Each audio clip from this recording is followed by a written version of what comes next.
Y tu padre me dice, para que esto se acabe, tienes que devolvernos las tierras. ¿Cómo voy a devolver lo que ya está vendido? Estoy vendiendo. Además, lo que yo he comprado. Entonces, danos $270,000. 270. 270. Son 13 años, 14 años de mi vida que me las he pasado defendiéndome de tu padre, de tu tío. Él sale amenazante, me mete amenazas. ¿Qué le decía? Que me iba a matar. Que lo único que yo hacía era defenderme y defenderlos. Salimos y nos vamos con mi hijo en brazos, en meses, a Paraguay. Nos vamos a un autoexilio, si quieres llamarlo así. Yo no militaba en el movimiento al socialismo, pero me llevaba muy bien con las organizaciones sociales.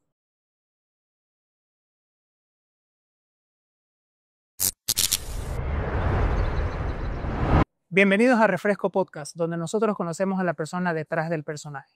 En esta ocasión, me es difícil grabar la verdad de este episodio, si bien creo yo que es el episodio que más me está costando grabar. Porque cuando recibí la llamada de la persona que me acompaña el día de hoy, generó muchas emociones dentro de mí. Y en esta ocasión vamos a escuchar la verdad de la persona que está al lado izquierdo mío. Cuando construimos las Green Towers, dijeron que era imposible, que en Bolivia nada se acaba a tiempo. Pero aprendí que para lograr la prosperidad, primero hay que creer que la merecemos. Cuando Bolivia cree y se compromete, Bolivia avanza. Ahora vamos por algo más grande. Lo hacemos, 100 días va a cambiar la economía. ¡100 días ganamos! Bienvenido, Lucho. Coméntame por qué estás aquí el día de hoy. Gracias, Luan. Es difícil. No te voy a negar que ha sido muy difícil llamarte, porque hay una máxima, ¿verdad? Que cuando se está por perder la libertad y la honra, debes defenderla hasta con la vida misma. Y lo que ha ocurrido todo este tiempo es que en épocas donde ya todo vale, donde no importa la dignidad de las personas, siempre salen con algo repetitivo. Y por supuesto que ha costado también llamarte, porque imagínate llamar al hijo de una de las personas que te hizo tanto daño en la vida, ha sido complicado. Yo creo que para ambos es una situación en la cual vamos a tratar de entender qué es lo que pasó y tratar, si Dios así lo permite, de enterrar esas cosas del pasado. Cuando recibí tu llamada, bueno, para poner un poquito el contexto, yo tenía la versión de lo que se iba comentando pues en la familia de mi padre durante los años. No soy muy allegado a la familia de mi padre, nunca lo fui, por diversos temas que vamos a ir justamente comentando el día de hoy. Y me pareció bastante... en realidad me quedé sin palabras cuando recibí tu llamada. Y ahí fue cuando dije, ok, escucharemos porque toda historia tiene dos versiones y la verdad siempre va a salir a la luz, sea tarde, sea temprano. Y hoy, después de haber conversado con vos, después de las llamadas que hemos tenido, está saliendo a la luz la verdad. Así que, por favor, coméntame, Lucho, qué has venido viviendo, qué has venido batallando todos estos años, por favor. 13 a 14 años. Vengo a Santa Cruz, conozco una mujer, quien hoy en día es mi esposa, Natalia Ortiz, tu prima. Esos azares del destino hace que me case en la ciudad de La Paz. Al matrimonio va tu familia, va tu padre, no así otros, y comenzamos una relación de cierto parentesco. Hasta ahí todo iba bien. A partir de cierto momento hay un clic en mi vida, un clic absolutamente negativo y absolutamente mal, que no se ha podido curar aún. A tal punto que todavía hay heridas inclusive en el mismo matrimonio, heridas en la misma familia, que uno no puede culparlas, no puede decir es tu culpa, pero uno piensa quizás pudo haber hecho algo más. E insistencia o a pedido de la familia de Natalie es que yo compro unas tierras en Guarnes, 33 hectáreas. Las compro de tu abuela, Hermelinda Tomasi. la cual, por supuesto, conozco a la señora y la conozco en una aflicción en la cual ella decía que era mejor que estén en manos de terceras personas que en manos de su misma familia. Yo ahí ya debí darme cuenta, ¿sabes?, de qué es lo que ocurría, pero no.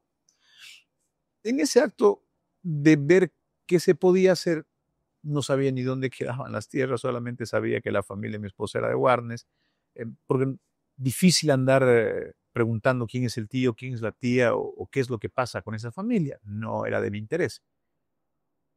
Resulta que compramos a tu abuela a plazos, a pagos, formas, a tu abuela Hermelinda 33 hectáreas. Ahí fue el clic de muchos dolores, fue el comienzo de muchos dolores en mi vida y un comienzo de un sufrimiento que hasta el día de hoy no para. Y no para, lo digo por Nathalie, por el mismo hijo, porque hoy en día las redes sociales son bien crueles. Y a raíz de tantas cosas que se han dicho a raíz de esa compra, por supuesto, hoy en día se dicen muchas mentiras. Y cuando dejas crecer esas mentiras se convierten en medias verdades o verdades que están, por lo menos hoy en día, afectando ya al seno familiar. A raíz de esta compra mencionabas que te vienen muchos males. ¿Cuáles vendrían a ser esto? Vi también, esa es la primera parte de la pregunta. La otra parte vi también que te acusan mucho de estafador justamente por el tema de estas tierras. Y que hay un historial de procesos dentro de toda esta historia. ¿Podrías comentarme más al respecto? Sí, sabes, después de pasados 2 años que compramos esas tierras, que le pagamos a la señora Hermelinda, aparece un sujeto muy nefasto en mi vida.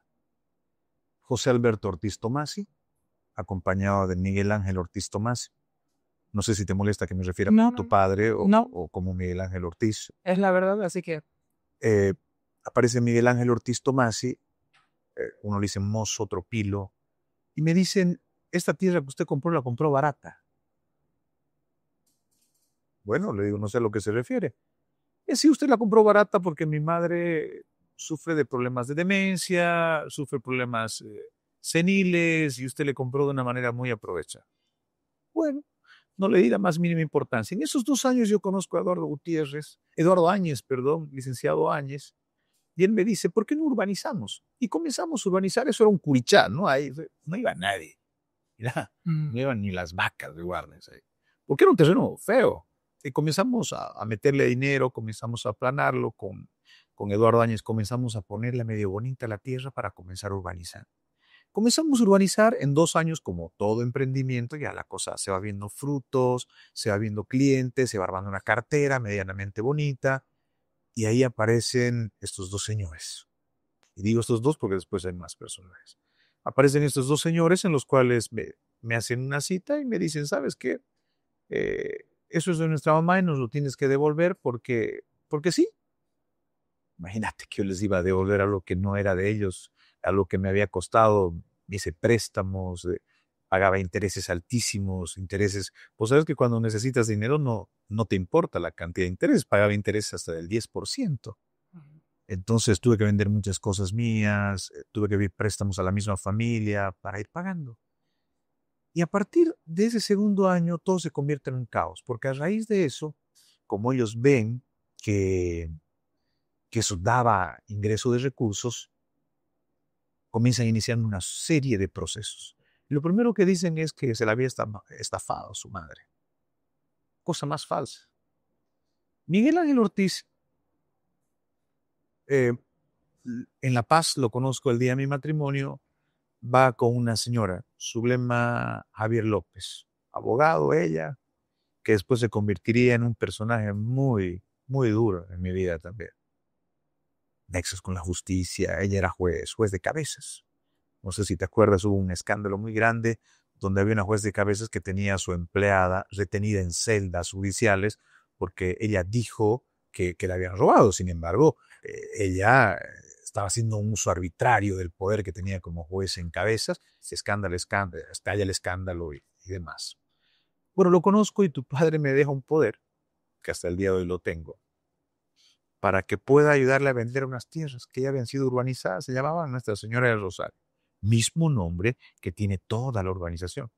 porque tus abuelos eran personas de mucho tener en Guarnes, era gente muy pudiente, pero seguramente en el transcurrir del tiempo que después me fui enterando hubieron muchas cosas negativas. Inclusive hubo un episodio que ha marcado mucho la vida de mi esposa, el cual es que ella estaba un día al lado de su padre saliendo de un acontecimiento, o creo que debes reclamarle a tu abuelo, vos debes conocer más de esa parte de la historia, y por problemas de dinero inclusive mi suegro Ronald Ortiz recibe un tiro, que fue un escándalo. Imagínate, yo me entero eso después, ya cuando estaba con las 4 adentro, con un hijo de por medio y por lo menos con 3 procesos. Dios mío, ¿qué hago aquí? Oye, yo llamo a mi papá, aún vivía él, y le digo, ¿qué hago? Me dice, mi hijo, ¿usted pagó? Pagué. Si usted pagó, mi hijo querido, defienda su verdad. Hasta el último día. Defienda su verdad, porque su verdad algún momento será dicha. Ahí debo hacer un compás. Quiero sincerarme con vos y con la gente que nos está viendo. Jamás me imaginé que sea a través de vos que yo tenga la oportunidad de contar mi verdad. Que yo tenga mi oportunidad de aclarar tantas cosas que se dicen. Y sabes, más allá de lo que pueda decirse o de lo que pueda lograr esta entrevista, es precautelar la honra de la familia, un apellido. Estoy un hijo de 14 años. La juventud es cruel. Las redes sociales hoy en día dicen todo de todos, mentiras, verdades, y sabes que eso afecta demasiado al núcleo familiar. Y por supuesto, estas personas no tienen escrúpulo alguno.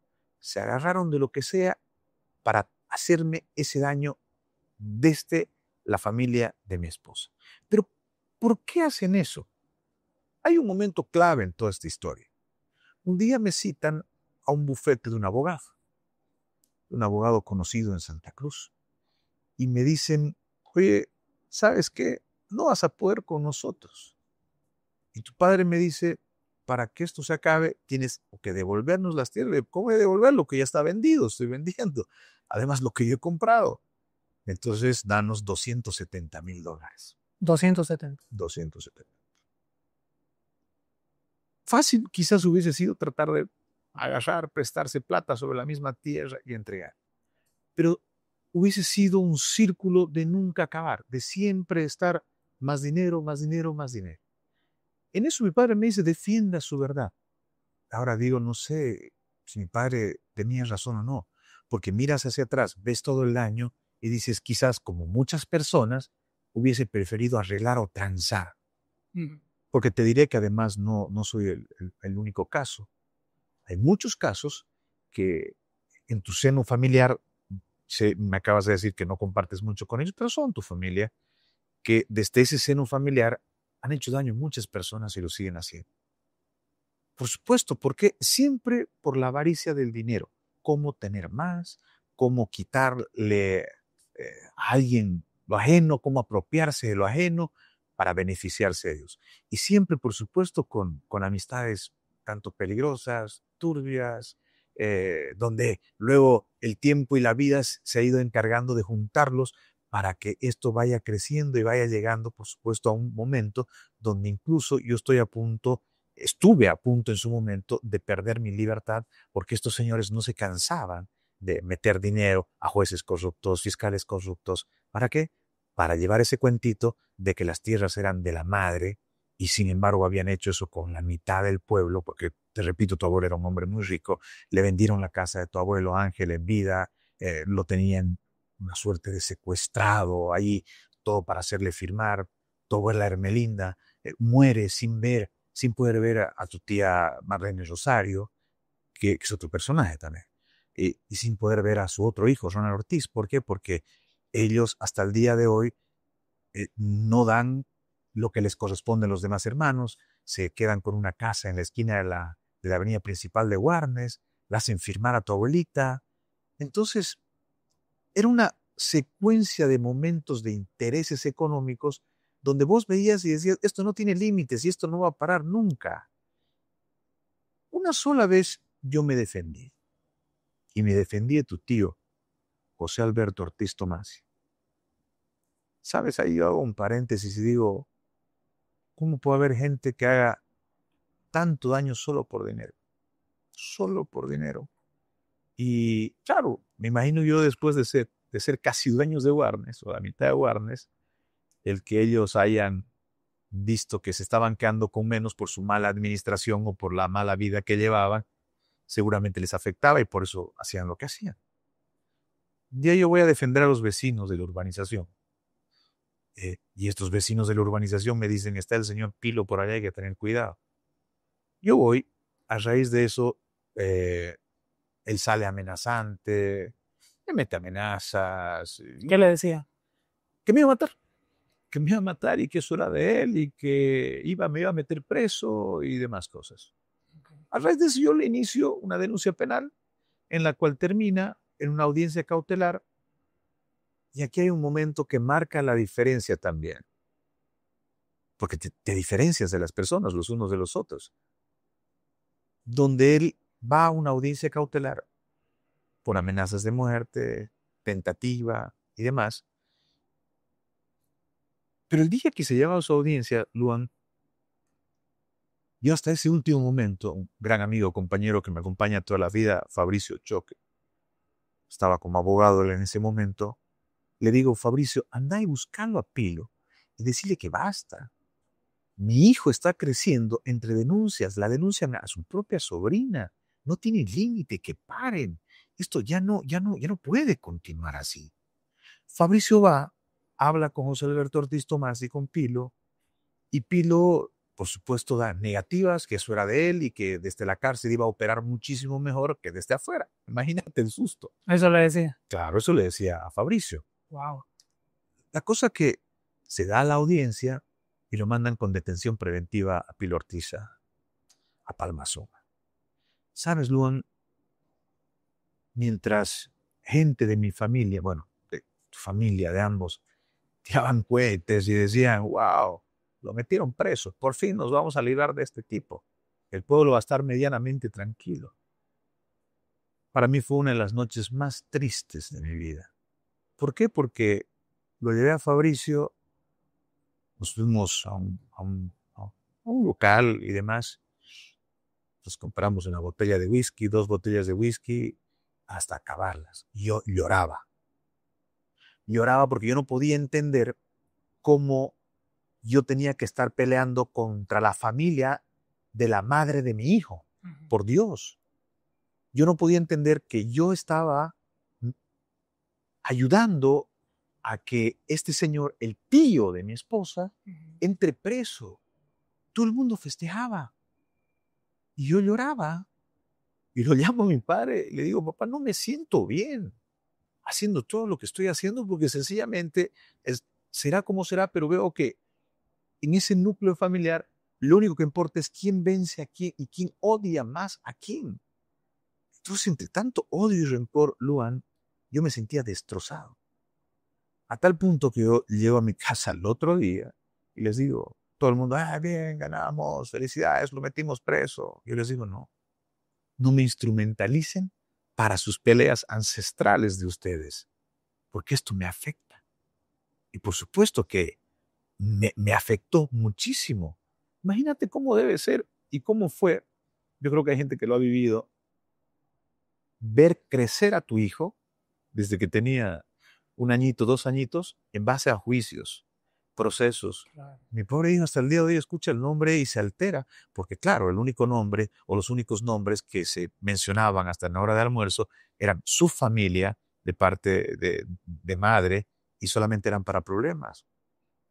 Problemas, tensiones, disgustos, desagrado, todo sentimiento con connotación negativa que estaba asociado a estas personas, ¿correcto? Absolutamente. Contame, mencionaste al principio que no solamente eran ellos dos, sino que habían otras personas que también estaban buscando hacer el daño. ¿Cuáles serían estas personas que han influido al momento de hacer daño en tu vida? Diferentes personajes por diferentes motivos. Como te decía, la vida es un camino que va juntando a las personas de acuerdo al propósito que tienen, ya sea para bien o para mal, y se van encontrando. En el camino, ¿sabes? Yo quiero muchísimo Warnes. A mí Warnes me ha dado muchos momentos de felicidad con la gente, incluso en lo político. Una foto que sacan ahí de masista, pero después hablamos de eso. Pero no quiero saber de pisar Warnes, por más cariño que le tenga a la gente, porque tengo tantos malos recuerdos, ¿sabes?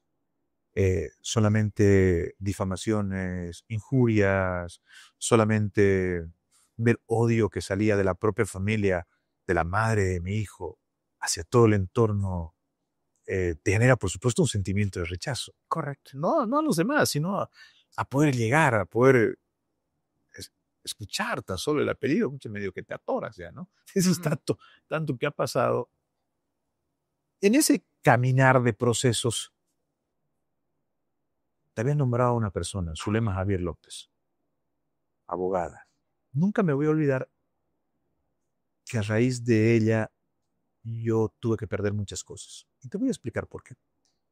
Ella fungía como juez, ella le ayudaba a Miguel Ángel Ortiz, tu padre, a moverse en el ámbito judicial. Yo no tenía absolutamente a nadie, yo tenía que defenderme como podía, tenía que ver de dónde sacaba dinero, un montón de gente, porque cuando estás en desgracia y cuando estás en estos problemas, olvídate, no hay amigos. Sí. Ahí lo único que manda es qué dice el fiscal, qué dice el juez, y tienes que estar rezando, y tienes que estar orando, y tienes que estar buscando plata, porque viene uno, te dice, tranquilo, lo solucionamos con tanto, y no sabes qué hacer. Yo, tiempo atrás, había logrado comprar un canal de televisión en Guarnes, Canal 23, y le pongo un eslogan, Canal 23 TV Norte, porque Guarnes se lo merece. Porque era una forma de sacar de lo malo y devolverle lo bonito a Guarnes. Y compro una radio, Radio San José, que me la vende Nis Carmona, exalcalde de Guarnes, que había sido una radio de los curas, imagínate vos. Estas cosas solo ocurren en Guarnes, Sí. ¿no? Entonces, había una audiencia cautelar que logran manipular ellos para mí, pero al otro día, a 2 días en adelante iba a haber una audiencia donde estaba citada tu prima, que no tenía absolutamente nada que ver, Natalie. Nunca tuvo absolutamente nada que ver en esto. Su pecado de ella es haber nacido en esa familia. Haber sido hija de quién es, sobrina de quién es. Me llama una persona, me dice, Luchito, para que todo esto termine, tienes que transferir el canal y tienes que transferir la radio. Caramba, qué fácil, ¿no? Tienes que transferir tu canal y tienes que transferir tu radio. Claro. Ese era el poder político y el poder judicial que tenía. Claro, y yo veo mis opciones y digo, ¿a quién tengo que transferir? Consulto con los abogados que me ayudaban en ese momento, me dice, doctor, van con todo. Porque le comentamos que Zulema Javier López se está viniendo de juez cautelar al juzgado 15, donde va a hacer su audiencia, se está haciendo nombrar mañana. O sea, imagínate, la esposa de uno de los hombres que me hizo tanto daño iba a ser mi juez cautelar. ¿Qué esperabas que resulte de eso? Claro. Preso, ¿verdad? Entonces, con ayuda de mucha gente amiga, logramos hacer denuncias, encontramos esa denuncia de cabezas, la mandamos al Consejo de la Magistratura y en un tiempo extraordinario, solamente Dios, ¿verdad? Paran su nombramiento.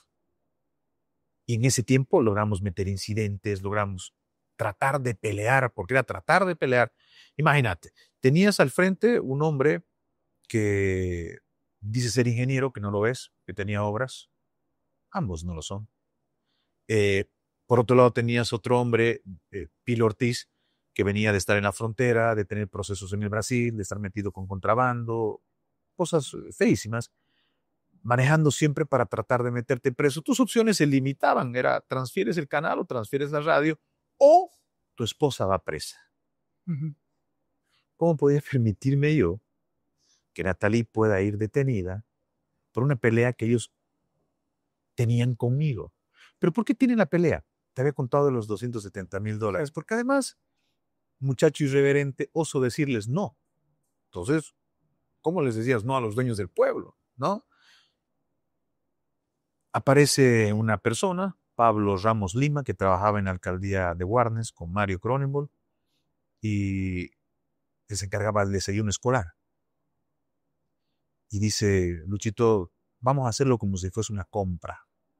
Vas a transferir el canal y se van a encargar los amigos míos de poder parar esto. Yo le digo, Mario Cronenberg está metido en esto.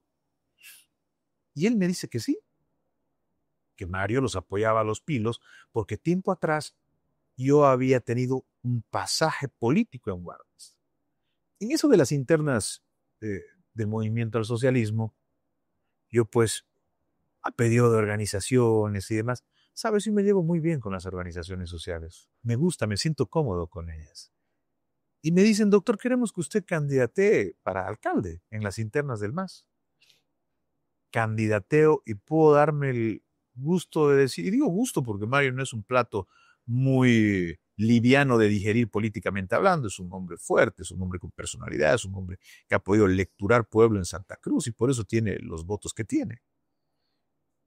Le gano a Mario. Bueno, Mario no se presenta a esa asamblea, luego Mario hace su otra asamblea, muy inteligente, muy astuto. Estaba el Finao Villa, que fue concejal después, y habían otras personas que estaban dentro de la pugna interna. Entonces me dice, mira, hace tiempo vos le has ganado las elecciones a Mario en las internas y ahora Mario pues es el alcalde, así que los está ayudando, te jodiste. Firmé el canal, pelá de Warnes, salí, que todo va a empezar a mejorar, o si no, Mario no se va a meter. Que, ojo, fue una mentira. Con el tiempo, ya hablando con Mario, alguna vez nos encontramos y Mario me dijo, yo nunca tuve absolutamente nada que ver. Y le creo. O sea, ellos estaban buscando formas de presionar de esa manera, poniendo nombres de otras personas para poder validar su mentira. Es que lo hicieron y lo hacían muy bien, porque ahí viene la sumatoria de personajes. Hace tiempo atrás, mucho tiempo atrás, yo trabajé en la Cámara de Diputados con la doctora Rebeca Delgado. Una mujer íntegra, honesta, no sabes, una calidad humana espectacular. Y ella realmente luchaba contra la corrupción, luchaba contra diferentes personajes oscuros que estaban en Santa Cruz. Y ella logra descubrir una red en Santa Cruz, la famosa red de extorsión. Okay. No sé si te acuerdas del caso Streicher, sí. Donde estaba metido un fiscal de distrito, gente del Ministerio de Gobierno que trabajaban, Fernando Rivera, Boris Villegas, Denis Rodas, y un montón de gente más que venían a Santa Cruz y manipulaban en los juzgados como querían porque tenían un poder donde decían que eran representantes del Ministerio de Gobierno y eran como las SS alemanas. Entonces entraban y el poder político se imponía y se hacía lo que ellos querían. Bueno, Rebeca va y denuncia este hecho en Palacio de Gobierno. Y le dice a las autoridades de turno, le dice, o paran lo que está ocurriendo en Santa Cruz, o la denuncia la hago yo públicamente. Imagínate, era la presidenta de la Cámara de Diputados. No era poco personaje el que iba a hacer la denuncia. Ante eso se arma un operativo y se desarticula la banda extorsiva. Aquí, gente que sale del país y demás cosas, unos entran detenidos preventivos, y seguramente ellos pensaron que como yo trabajaba en la Cámara de Diputados, yo era parte de ese desarme de ese grupo denominado extorsivo en Santa Cruz. Yo trabajaba con Rebeca, pero en un momento capitaneé ningún operativo ni absolutamente nada, porque no, ni soy policía, ni soy militar, ni era fiscal, ni era juez, ni nada. Estos señores identifican que yo estaba de por medio y adivina dónde terminan después parte de ellos. Con tu padre y con tu tío. Okay. Terminan de abogados de tu padre. Hasta el día de hoy. Y Santa Cruz realmente es un pueblo generoso, ¿sabes? Es un pueblo que realmente merece ser amado. Porque después de tantos años que le hicieron a Santa Cruz, siguen trabajando aquí en Santa Cruz. Sí, recibiendo sueldo. Estos tipos que les robaron, estos tipos que fueron los causantes de que familias enteras hayan huido de Santa Cruz, que familias enteras hayan sido dejadas en la nada, siguen trabajando como abogados. ¿Pero abogados de quiénes? Seguramente mucha gente, pero abogado de Pilo Ortiz y de Mozo Ortiz. Entonces se juntan estos personajes, ya pues la veo fea, imagínate, primero tu padre casado con una juez, madre mía, ya ahí la cosa estaba fea. Estos señores que armaban casos Fernando Rivera y compañía, de abogados de ellos. La cosa se iba poniendo cada vez más fea para mí. Hasta que un día yo estaba sentado en mi oficina y dicen, fueron muy astutos, ¿sabes? Pero astutos para amar. Dicen, yo mirando las noticias, me llama Natalia asustada, me dice, ¿estás bien? Sí, le digo, ¿por qué? Estoy trabajando. Poné Red 1. ¿Qué pasó? Poné Red 1, me dice. Fiscal de distrito Gomer Padilla, nunca me voy a olvidar, dando una entrevista, una conferencia de prensa, diciendo, hemos detenido en un mega operativo a tal persona, mi nombre, porque se estaba haciendo pasar por pariente del fiscal general, Ramiro Guerrero.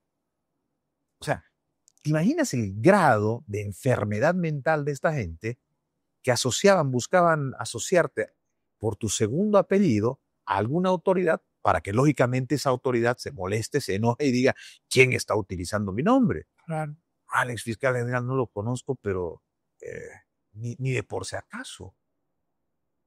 Entonces, claro, seguramente el hombre, ante todo esto, instruye una investigación que nunca pasó de eso, pero ya este ex fiscal de distrito, dándose el lujo de decir que en un operativo me habían aprendido, yo bien sentado en mi oficina. Mira el daño que te causa eso cuando una autoridad usa mal el poder. Porque, ojo, no es poca cosa, ¿no? Entonces, el daño ya estaba hecho. Pero después te das cuenta que era una construcción sobre una persona de una narrativa. Fueron construyendo sobre mí el tema de las tierras, de Warnes, claro, 27 denuncias tuve que soportar. De esas 27, por lo menos 7 fueron con Natalie, de su propia familia. Había días que entrábamos. ¿De qué eran estas denuncias? Decía que se le había estafado a la madre, decían que se le había comprado barato, nulidad de... Mira, han ido por la vía civil, hemos llegado a la Corte Suprema, han ido por la vía penal, han hecho lo que han querido, me han denunciado de lo que han querido. Claro, y si vos te fijas, todo es denunciado, José Alberto, denunciante, José Alberto Ortiz Tomasi, ¿no? Miguel Ángel Ortiz Tomasi, y así. Siempre la familia Ortiz Tomasi, entre todas las denuncias, se daban el trabajo de ir a buscar gente que él había vendido terrenos, decía, denúncienlo porque eso es de mi madre, denúncienlo porque eso es mío. Pero además, esta gente que se junta hace una suerte de una organización delincuencial y criminal. ¿Cómo es esto? Porque para vos reclamar un derecho propietario, y es una realidad que pasa en Santa Cruz, cualquiera que tiene una minuta privada y que tiene algo de llegada a un subregistrador de derechos reales, van y te generan una matrícula. Okay. Paralela a la tuya, por más legal que sea la tuya, te generan una matrícula con ayuda de alguna gente del municipio de Warnes desde entonces y te dicen, señor, la tierra es mía. Y te van generando diferentes matrículas. Entonces, ¿vos cómo vas? Vas con tu matrícula, la verdadera, y dices, pero es mío, yo he comprado, yo he pagado. Señor, lo lamento. Ahora, dilucide en los tribunales el mejor derecho propietario. O sea, uno encima comprando legal tiene que después batallar contra este modus operandi, llamémoslo así, para que realmente te digan, sí, efectivamente es tu tierra y la compraste legalmente. Sí, pero ahora, hay que generalizar aquí. No solamente fue mi caso, lo que pasa es que Santa Cruz, en derechos reales, yo creo que no hay un lugar más terrible que caer en derechos reales. Porque todas las injusticias que vas a ver de mucha gente en Santa Cruz se generan a partir de derechos reales. Claro, ser juez subregistrador es una mina de oro. ¿Por qué? Porque hacen demorar los trámites, te generan partidas computarizadas diferentes y por supuesto la gente termina cayendo en las manos de esta gente inescrupulosa. Es por eso que este año yo aplaudía cuando veía a las nuevas autoridades judiciales y decía, vamos a iniciar procesos a todos los jueces registradores. ¿Por qué? Porque entendieron que en ese discurso de luchar contra eso tenían que desarmar eso. Por supuesto se han topado con cerca de 80 y tantos millones de bolivianos que habían sido desfalcados de la misma arca pública. Actualmente eso está en proceso, pero esta gente comenzaba a armar casos. Lo denuncian a Eduardo Áñez, que lo único que fue ser mi socio y comercializarla. La denuncian a Natalie, lo denuncian a Don Chichi, a mí ni qué decirte, ¿no? Llenan de vacían el Código Penal, del Código Civil. Pero ¿sabes qué? En ningún momento llega a prosperar ninguna de sus denuncias. ¿Por qué? Porque sencillamente la compra había sido buena, la verdad la teníamos nosotros, pero en ese interín, porque en Santa Cruz y en Bolivia, vos tienes que pagar por tu verdad. Pagar. Así vos tengas razón, tienes que ir y decir, ¿sabe qué? Tengo razón. Ah, ¿tienes razón? ¿No? Sí, tengo razón. Ah, dice la verdad, porque ojo, el riesgo de fuga. ¿Sabes qué? La detención preventiva se ha convertido en una forma de extorsión para que te puedan sacar plata malas autoridades. En esto de juntarse estas personas creando esa organización criminal, falsificando matrículas, creando delitos, hablando con autoridades, armando casos. Un día voy a una audiencia que tenía y estaba de fiscal, no me voy a olvidar nunca, la doctora Delmi Guzmán, actualmente es fiscal. Y bajo el sombrero saca ella una denuncia y un mandamiento de aprehensión. Y me aprende. Ella me aprende. En lo que me aprende, la fiscal, claro, y Pilo ahí, mozo, corriendo para ver de sacarme fotos y demás. Para la desacreditación. Me aprende Delmi, la doctora Delmi, y en eso de llevarme a la fiscalía, me dice, vaya a mi vehículo. Yo lo único que pedía es, por favor, no me manillen. No quiero, estaba Natalia ahí, estaba mi hijo, no quería. Era algo traumático para la familia. Pero imagínate vos. Entonces, me dice, suba a la vagoneta. Yo subo, tenía un Jeep Gran Vitara. Me subo en la parte de atrás y nunca me olvidé lo que me dijo. Pero esto es fácil. Esto es sumamente fácil. Esto se arregla. Vaya a ser un abreviado. ¿Qué pasa si vas a un abreviado? Lo que pasa es que si ellos conseguían que yo me vaya a un abreviado, mis derechos civiles y mis derechos políticos quedaban extintos, porque no podía ser mi autoridad, no podía postular absolutamente nada, me tenían inhabilitado políticamente para todo. Entonces fue un conjunto de cosas, de intereses que les interesaba que eso ocurra. Entonces, claro, ya como las denuncias seguían, imagínate, yo me sometí a un abreviado. Es como decir que sí eras culpable. Era asumir culpa. Okay. Era asumir. Llegamos a la FELCC y ella, sin ningún miramiento, dice, a celda. Ay, doctora Delmi. Estaba ahí Yasmani Mayán, periodista, que trabajaba en mi canal, en el canal 23 en Warnes. Y él va y la enfoca y filma y dice, ¿por qué lo están deteniendo? ¿Por qué? ¿De qué se lo acusa? Ella agarra y lo manda a detener también a él. Así como te digo, a celda el pobre Yasmani. Solo porque no le gustó la pregunta. Solo porque dijo que nadie podía filmarla y nadie podía tomarle fotos. Entonces imagínate. Y la libertad de expresión. No olvidarte, nada, ni ser periodista, nada. Entonces entra Yasmani, nunca me voy a olvidar, él ya murió hace unos años atrás. Un muchacho espectacular, periodista de Warnes, me dice, doctor, es un orgullo estar con usted acá. ¿Cómo vas a decir eso? Le digo. Claro, doctor, me dice, porque yo sé todo el daño que le está haciendo esta familia y usted sigue aquí de pie peleando y dándonos trabajo.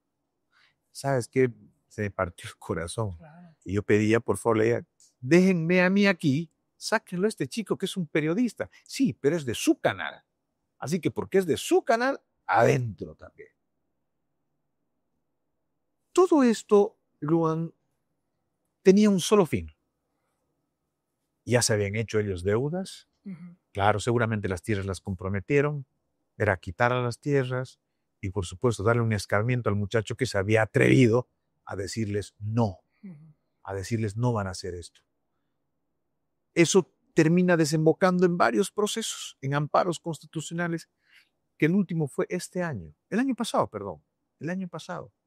¿Te imaginas vos casarte y que fruto de eso, de ese matrimonio, tener que lidiar con toda la familia de tu esposa o tu esposo, de quien fuere, y tener que pasar una vida defendiéndote de todo lo que hacía? Y a eso se sumaban, te repito, intereses políticos, intereses mercenarios.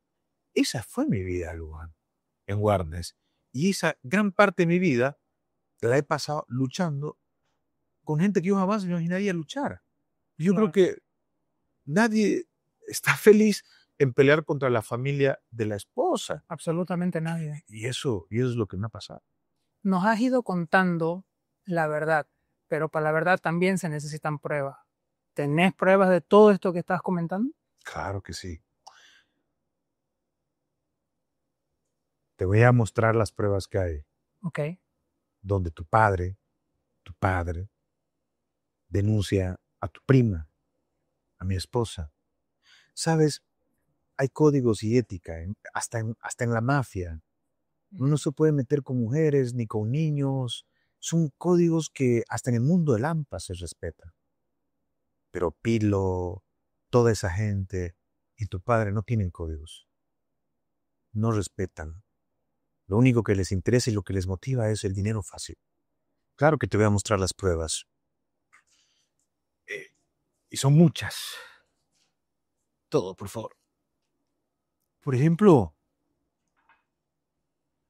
aquí es una denuncia en la cual, con rechazo, con todo. Pero que pasen todo. Porque es que los veo batallar con folder y Pero folder. claro, imagínate. Ponerlos acá, sin pena. Son 13 años, 14 años de mi vida que me las he pasado defendiéndome de tu padre, de tu tío y también de tu tía. Luis, escúchame, te estoy llamando y no me contestas, pero bueno.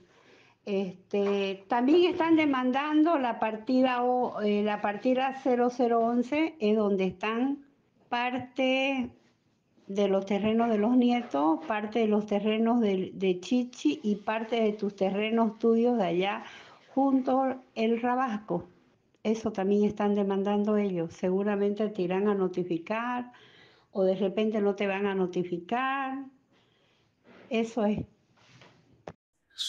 Solo te voy a mostrar un caso. Que esto llega hasta Sucre, la nulidad de contratos y demás. Miguel Ángel Ortiz Tomasi, denunciado Luis Alberto Ruiz y Natalí. No quiero decir los apellidos porque entenderás cómo ella se siente, ella no sabe de esta entrevista y lo duro que quizás sea para ella escuchar todo esto de su familia. Resoluciones de rechazo, tenía que sacar siempre antecedentes para poder ir y claro, lo único que lograban ellos era generarme un desgaste económico, un desgaste emocional, pero además pretender y buscar quitarme la libertad. ¿Cuánto mencionaste desgaste económico y desgaste emocional y todo tipo de desgaste? ¿Cuánto has gastado en estos 13, 14 años y más de 27 procesos? A un aproximado. Mira, los abogados cuando ven que vas a tener una audiencia cautelar, el monto es el dinero, porque, o sea, no es el problema el dinero, el problema es qué pasa si te quitan tu libertad. Entonces, decirte un número me equivocaría, pero más de lo que se ha gastado en dinero es cuánto has gastado en cuanto a tu salud, emocionalmente. No he tenido el tiempo para poder criar a mi hijo como yo quisiera. Ha sido un desgaste muy fuerte emocionalmente hablando, Luan, porque ¿quién quiere ver crecer a su hijo en medio de procesos de su misma familia? Absolutamente nadie. Y si tuvieses todo el dinero del mundo, te aseguro que lo usarías, ¿para qué? Para evitarle esos malos momentos a toda tu familia. Porque no solamente era un momento de sufrimiento de mi esposa, de la madre de mi hijo y de mi hijo, sino también sufría mi padre, sufría mi madre. Estos señores nunca se pusieron a pensar que yo también tenía familia, que tenía hermanos, que tenía hermanas, que todos sufrían porque no sabían qué día los llamaban y les decían, ¿saben qué? Está preso porque Pilo Ortiz o Mozo Ortiz lo metieron preso. Entonces, yo me defendía solo acá. Y ahí es donde yo te digo, Luan, los costos, inclusive los costos que van a venir son muy altos. Porque el daño ha sido tan fuerte, Luan, que yo no puedo volver a mirar a mucha gente que puedo tener sentimientos de la misma forma que antes. ¿Y sabes por qué? Porque creo que pudieron hacer más. Y lo único que sentí en todo este tiempo es que yo servía para resolver los problemas familiares, que yo servía como punta de lanza para pelearme con esa familia, que yo no tenía ningún problema con ellos, ni los conocía, hasta el momento de casarme. Entonces, que lo único que yo hacía era defenderme, defenderme, defenderme y defenderlos. Entonces llega un momento donde dices, hasta por último iré a hablar con estos señores, porque el problema no es conmigo, ese es un problema ancestral, es un problema de ellos. Oye, te cuento algo que quizás seguramente va a quedar muy mal y solamente vos vas a saber si es verdad o no. Vives en la 24 de septiembre, ¿verdad? Mi madre, sí, sí. Tu madre. Sí, sí. Bueno, hubo un momento donde yo la vi a la señora Hermelinda y ella se niega a firmar un documento donde decían que una señora de nacionalidad brasilera les había quitado una casa y que esa casa era también de los hermanos, o sea, de todos los hijos. Con el tiempo me enteré que ahí vivías vos, contado por Nathalie. O sea, ¿qué te estoy tratando de decir? Que lo que hicieron conmigo, Luan, antes lo hicieron con vos. Y no sé si vos me dirás sí o no. Sí, sí. Eso es lo que yo conozco de la interna de tu familia. Y como con vos, lo han hecho con mucha gente, con muchísima gente. Entonces, es una forma de vida. Modus operandi. Claro, meto plata, gasto plata, pero al final los acobardo a estos hasta que estos decidan transar, negociar, darme en parte o darme dinero. Cosa que nunca va a ocurrir conmigo. Nunca voy a transar con mis carceleros, nunca voy a transar con quienes le robaron cuántos años de felicidad a mi hijo. Jamás lo voy a hacer. Pero tampoco les guardo rencor, porque una persona que vive en base al rencor, hay muchas secuelas, como te decía.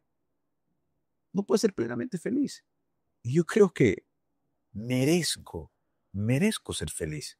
Como merece la madre de mi hijo ser feliz, como merece mi hijo ser feliz, como merece el hijo de Pilo, que tiene casi la misma edad, ser feliz y romper estas cadenas que lo único que hacen es que quizás el día de mañana los nietos, porque son tan irracionales que no piensan qué estarán pensando nuestros hijos, cómo estarán pasando nuestros hijos. Correcto. Y que el día de mañana esa bola de maldiciones y de problemas llega a los nietos. Los problemas de familia son los problemas más viscerales, pero que hay un tema. Y por favor no te ofendas, pero no son mi familia. Yo los traté como a tales, como mi familia. Y todo lo que he conseguido es parte de lo que ves acá, porque si no te llenaría este cuarto de papeles. Entonces, yo no sé en qué momento yo podría llegar a perdonar tanto daño. Olvidar sí, pero perdonar tanto dolor, yo creo solamente el día que mi hijo me diga, papá, olvídate. ¿Por qué? Porque cuando yo miro su cara, cuando yo veo los chicos hoy en día usan redes sociales, son crueles. Y salen las cosas que salen de vos y te dicen que te robaste esto, te robaste este otro. Eso te obliga a salir y hacer lo que estoy haciendo con vos. Lo maravilloso es que seas vos. Hola Luis, buenas noches. Solamente te quería informar que Pilo está con 100 personas que ha traído de satélite. Ahí en los terrenos donde nosotros alambramos, quiere entrarse a la urbanización de Chichi, a las 2 hectáreas, a lo tuyo y a todo. Eso solo te digo que te quiero informar porque yo les digo algo a ustedes y no lo creen. Así que eso es lo que yo te quiero informar, Luis. Ya hemos conocido todo esto en cuestión de denuncia. Pero me gustaría conocer más de lo que es Lucho Ruiz y cómo es que llega a ser parte de la familia de mi padre. Date cuenta que de la familia de mi padre, porque tampoco estoy ni los considero parte de. Porque justamente como vos mencionabas, yo he visto también a lo largo de los años que he ido creciendo los sufrimientos que ha tenido mi madre y cómo la ha pasado de mal al no pertenecer, pero, ¿cómo decirlo? Al momento de involucrarse con la familia de mi padre. Entonces, muchas de las historias que me has venido contando es un recordatorio de las cosas que he vivido, porque siempre los he escuchado, pero nunca caí en cuenta el daño que realmente hacían. Para mí era algo como que, otra historia más de ellos, ¿entendés? Entonces, volviendo a la pregunta, ¿cómo es que vos llegás a involucrarte con la familia de mi padre? Bueno, primero, ¿quién soy yo? Yo he nacido un 20 de noviembre en Bermejo, un pueblito muy al sur de Bolivia, en el departamento de Tarija. Mi padre, Alberto Ruiz Pérez, varios hermanos, Jorge Carlitos, que vivía aquí en Pailón, que murió en época de la pandemia, que fue alcalde de Pailón, un hermano que quiero mucho, mi hermana María del Carmen, mi hermana Rosemary, mi hermano Fernando, mi hermano Remberto, una familia muy linda de la cual mi madre Nelly, mi abuelita Lindaura Valdivieso. Yo me crío en parte en Bermejo y parte en Tarija, en un pueblito llamado La Mamora, pueblito que lo recuerdo con mucho cariño porque, sabes, eran en esas épocas donde ibas al núcleo escolar. No sé si seguirá usando hoy en día, pero te ponían el mandil, seas varón o mujer, el mandil blanco y tenías que ir al colegio. Bueno, me acuerdo, íbamos al colegio y al volver a casa teníamos que caminar entre 2 horas, 1 hora y media para llegar al núcleo escolar, caminos de tierra, hermoso, ¿sabes? Hermoso, hermoso, nunca debí salir de ahí. Entonces, teníamos que volver con leña. Ok. ¿Por qué? Porque no había las cocinas a gas y eran hacer en un fogón de adobe con leña y te cocinabas. La época más hermosa de mi vida, la época que más añoro, la época que me trae recuerdos muy lindos, muy de familia, porque nos sentábamos, agarrábamos un pan y lo partíamos y los nietos comían todos por igual. Es por eso que hasta el día de hoy me cuesta entender que haya gente así en diferentes familias. Te aseguro que lo que estamos hablando, muchas familias se van a sentir identificadas porque esto ocurre mucho en Santa Cruz. Lamentablemente, donde la ambición, la avaricia de algunos malos hijos hacen pasar todo ese tormento. En mi casa, cuando había un pan, se partía en partes iguales para todos y nadie tenía derecho a reclamar más que el otro. ¿Sabías que en Cielo Santa Cruz tenemos cócteles sin alcohol? Te presentamos Dulce Refugio, un zero proof cóctel que combina sabores y sensaciones en perfecta armonía. Disfruta de esta experiencia desde el punto más alto de la ciudad.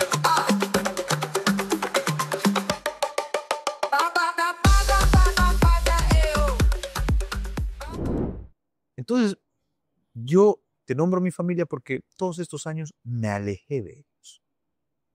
Nunca pude ir a una Navidad con ellos. ¿Por qué? Porque tenía que estar siempre algo pasado. Eran tan estratégicos que antes de la Navidad metían un proceso, declaraciones y demás. Entonces, te das cuenta que el daño ha sido fuerte, el daño ha sido integral, ha sido mucho. Maquiavélico también. Terrible, terrible.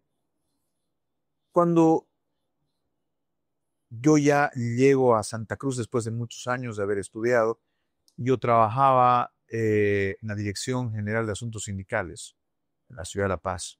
Ahí llegué a conocer a gente muy interesante que fueron parte del movimiento del socialismo. Pedro Montes, uno de ellos, dirigente minero, al cual recuerdo con mucho cariño y hasta el día de hoy le tengo mucho cariño y amistad y hablamos de vez en cuando.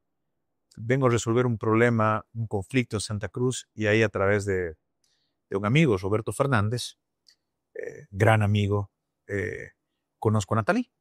Okay. Entonces nos conocemos, comenzamos. ¿Vos en esta parte eras militante del MAS? No, yo estaba en el MAS. Okay. Como mucha gente de este país que ha trabajado en el MAS, oye, ¿sabes? Han convertido en algo pernicioso a la política y utilizan los instintos más bajos en la política para tratar de dañarte.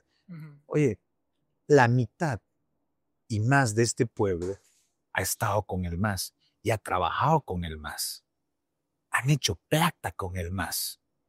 Han vivido 16 años con el MAS. Yo estuve un corto tiempo y ahora el gran masista. Oye, yo no fui pues ministro, no fui viceministro, yo no me saqué millones de dólares. Te voy a contar algo. ¿Tú ubicas el Hotel Casablanca? Sí. Cola hacía para verlo a Evo Morales. ¿Quién? Desde abogados, empresarios, un montón de cosas. Y eso no está mal. ¿Sabes por qué no está mal? Porque tenías un gobierno oprobioso, un gobierno torpe, un gobierno con gente muy dura, a la cabeza de Juan Ramón y demás, y tenías gente que no iba porque quería verlo a Evo, que iban porque querían ver la manera de decir, no me agredas, por favor, porque fue un gobierno muy agresivo el de Evo Morales. Oye, les quitaban sus tierras, les quitaban, al igual que a mí, sus canales de televisión, les quitaban absolutamente todo. Entonces la gente iba y en eso de abonarse buscaban qué pellizcarle. Pero resulta que todo eso ahora está mal y está mal. Pero te contaba de la Dirección General de Asuntos Sindicales, conozco la columna vertebral del movimiento socialismo, que son sus dirigentes sindicales, confederaciones, federaciones, asociaciones, sindicatos, absolutamente todos, a los cuales quiero y estimo. Porque aquí está el mal concepto de la política. Pareciera que si entras a política y entras con un partido político, el partido político ha ido, el jefe del partido político ha ido a Derechos Reales, donde algún subregistrador corrupto, y ha inscrito tu nombre de propiedad del partido. Ya.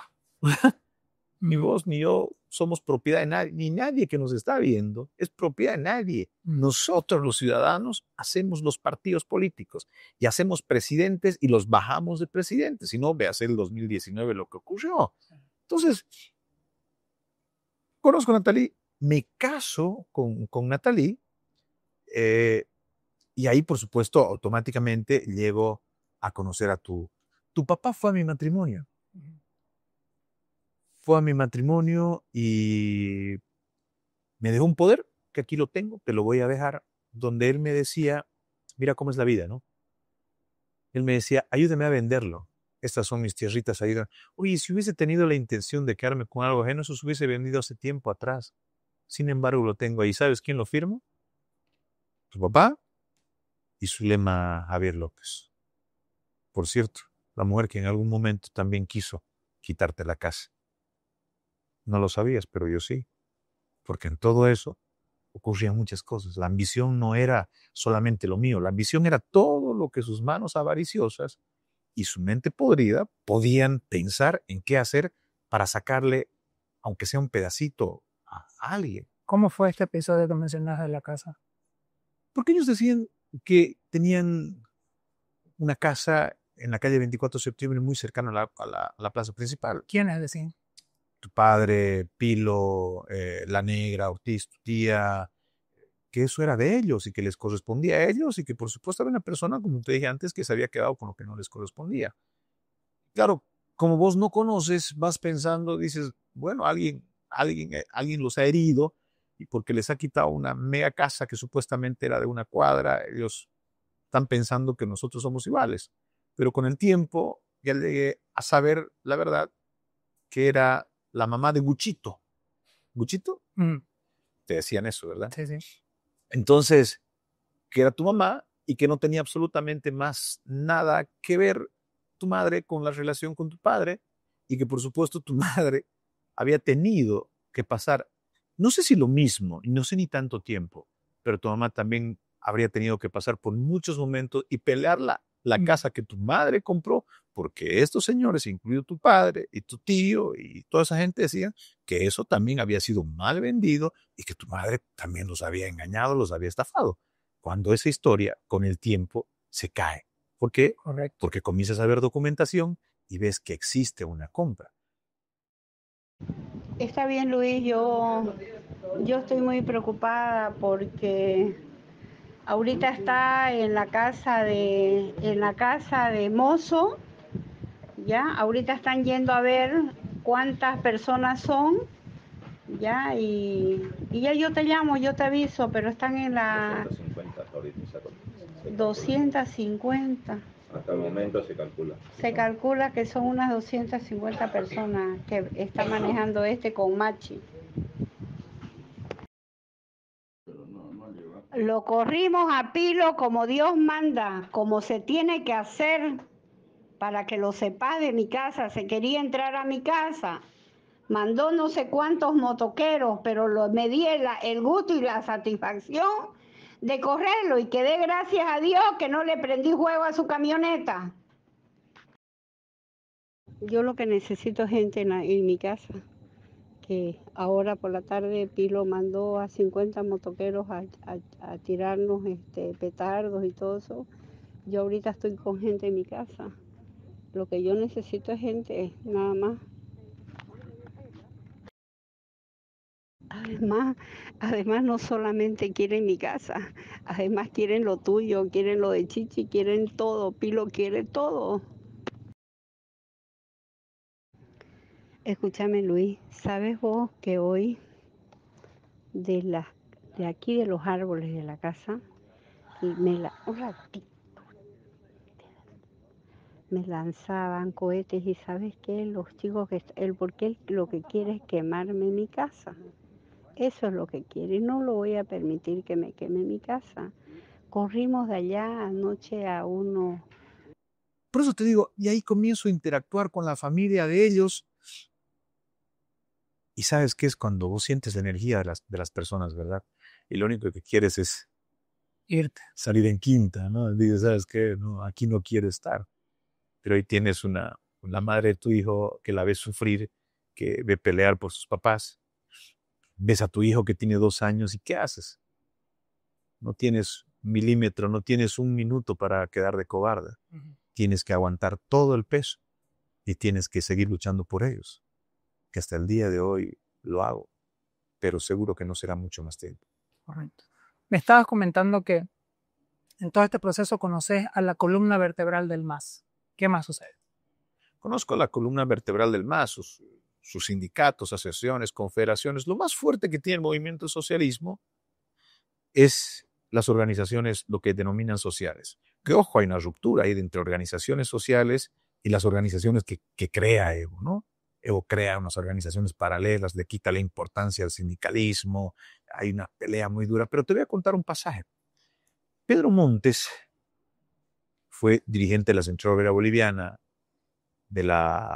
fue senador del Estado Plurinacional, república para mí, sin desconocer que existe un Estado Plurinacional. Pedro Montes me cuenta que en una de sus marchas de ida a La Paz, se había echado con Evo Morales, hombro con hombro, o sea, la cabeza de Evo acá, pero ahí dice que comenzaron a decir, ¿te imaginas? Esto contado por Pedro. ¿Te imaginas que algún día yo llegue a ser ejecutivo de la COP? Le dijo Pedro. Y Evo le había dicho a Pedro, ¿y te imaginas que yo sea presidente? Ya, ¿no? Te estoy contando a lo que ocurrió en el tiempo, que muy poca gente lo sabe, bueno, ellos. Y después, en los primeros años del gobierno de Evo, ocurre un gasolinazo, no sé, donde casi se cae Evo. Ocurre un gasolinazo donde la gente estaba en la calle, los médicos y demás. Cuando ocurre eso, yo veo a Pedro Montes, que ya era el ejecutivo de la COP, y él me cuenta que se fue a Palacio y le dijo a Evo Morales, oye, nos estamos por caer, deja de tomar pues medidas cojudas, al estilo de los mineros, ¿no? Y Evo Morales, por supuesto, recapacita y vuelve para atrás, pero en ese interín que hay ese desentendimiento de Evo Morales, ese divorcio de Evo con la realidad de Bolivia, ya sus ministros estaban huyendo, Nardi Suxo, ¿sabes qué? Nardi Suxo. Qué mujer más terrible, ¿sabes? Funesta. Mucha gente de Santa Cruz ha sido víctima de Nardi Suxo, porque ellos crearon la ley Marcelo Quiroga Santa Cruz, que no era otra cosa que corretear a sus rivales políticos. Usan la ley Marcelo Quiroga Santa Cruz del enriquecimiento ilícito, legitimación de ganancias y un montón de cosas más que vienen después. ¿Para qué? Para perseguir a Santa Cruz. Siempre Santa Cruz. Yo llego a entrar al movimiento al socialismo y a trabajar en sindicales por apoyo de Pedro Montes, porque él era ejecutivo de la COP y tenía la posibilidad de yo trabajar con ellos y ellos me ponen ahí. Yo, por supuesto, respondía a ese grupo de gente de la clase trabajadora, si vos quieres llamarlo así, con la cual me siento muy cómoda.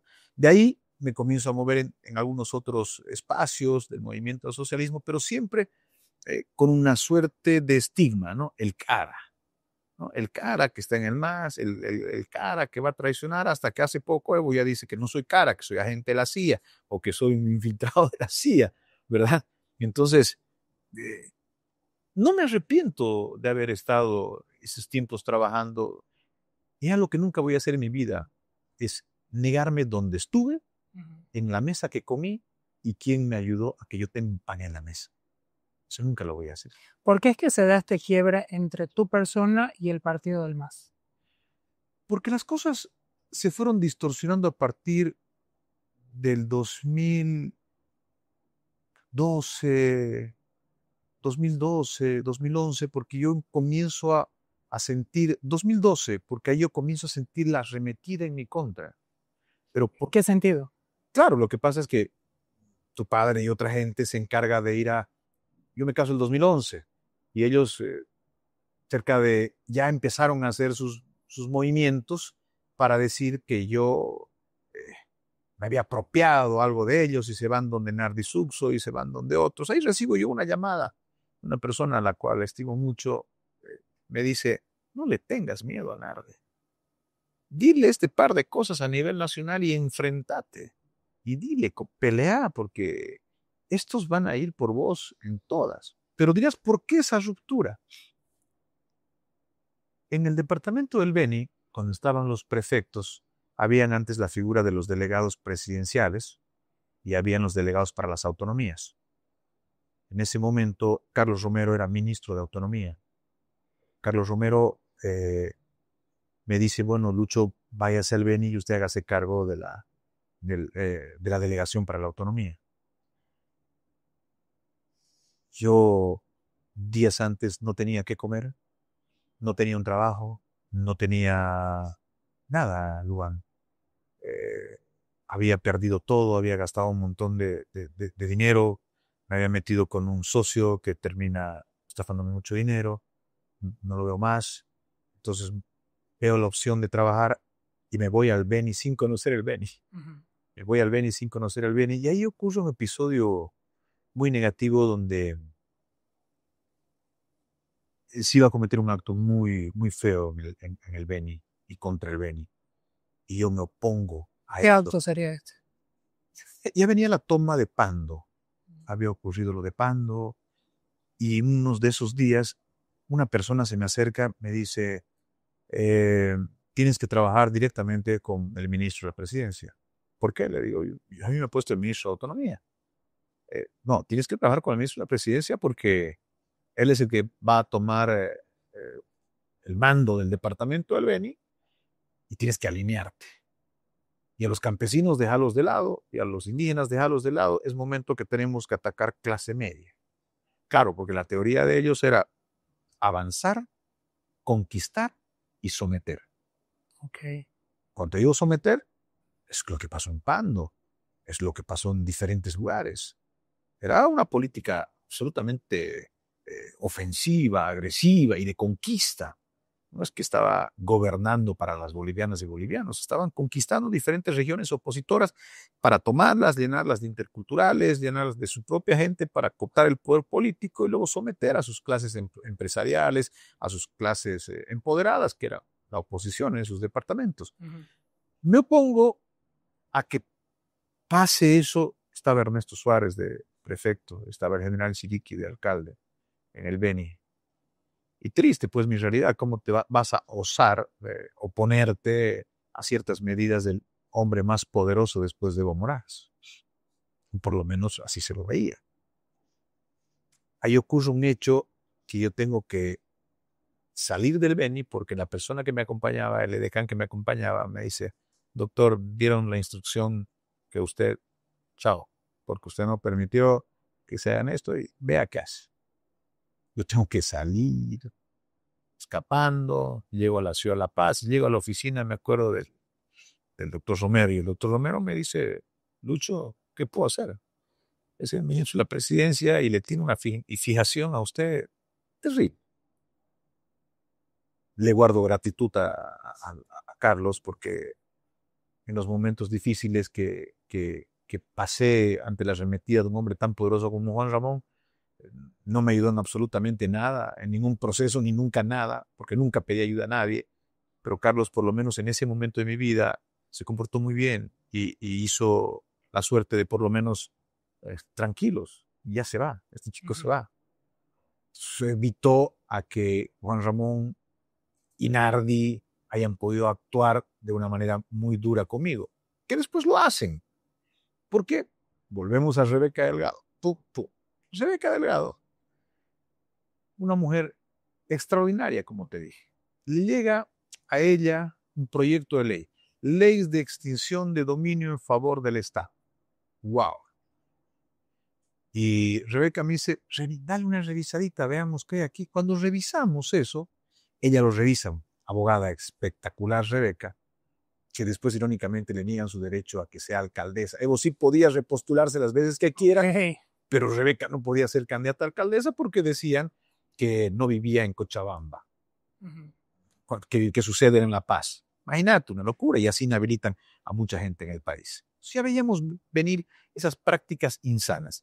Esta ley de extinción de dominio en favor del Estado, que venía del Ministerio de Gobierno en ese momento a Rebeca Delgado para que la aprueben diputados, te daba 48 horas para que demuestres la licitud de tu dinero, de todo. Si no demostrabas en 48 horas, además, no había control jurisdiccional. ¿Qué te quiero decir? A sola denuncia de alguien, vos estás en política y no eres amigo del gobierno, podía venir cualquier persona de acá y decir, Luan es corrupto, Luan se ha enriquecido ilegítimamente. El Estado activaba la ley de extinción de dominio en favor del Estado y un fiscal en 48 horas, así estaba la ley, ojo, de la que nos salvamos y de la que nos salvó Rebeca. Imagínate vos en 48 horas no demostrabas todo lo que tienes, eras considerado culpable y corrupto y te dejaban sin nada, ni una moneda, ni un quinto en tu bolsillo. Wow. Rebeca se opone a esto porque dice, esto va a servir como un método extorsivo para todos, no solamente para la oposición, sino al interior. O sea, van a comenzar a utilizar este instrumento. Y adivina quién estaba mal parqueado trabajando con ella. Yo. Entonces, dicen, ahí está pues trabajando con Rebeca Delgado, ese traidor, ese tal, ese cual, que no es este cara, que no es de parte del movimiento del socialismo. Evidentemente, Pedro Montes, que estaba como senador, me dice, volvé y defendete desde aquí. Tienes el apoyo de las organizaciones, volvé.